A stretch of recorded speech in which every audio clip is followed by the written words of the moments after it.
বিচারপতি জুবাইর রহমান চৌধুরী দেশের ২৬তম প্রধান বিচারপতি।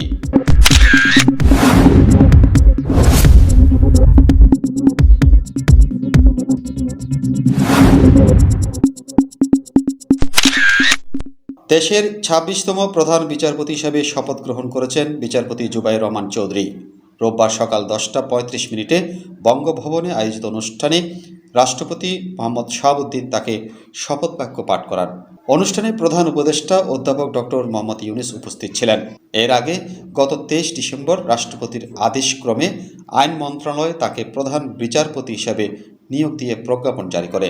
সংবিধানের ৯৫(১) অনুচ্ছেদের ক্ষমতা বলে এই নিয়োগ দেওয়া হয় এবং শপথ গ্রহণের দিন থেকে তা কার্যকর হয়। এদিকে বিদায়ী প্রধান বিচারপতি সৈয়দ রেফাত আহমেদ গতকাল অবসরে গেছেন।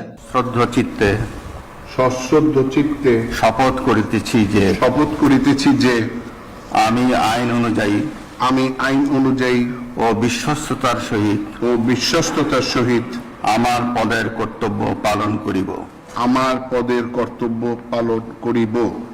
নবনিযুক্ত প্রধান বিচারপতি জুবাইর রহমান চৌধুরী ঢাকা বিশ্ববিদ্যালয় থেকে LLB ও LLM এবং যুক্তরাজ্য থেকে আন্তর্জাতিক আইনে স্নাতকোত্তর ডিগ্রি অর্জন করেন।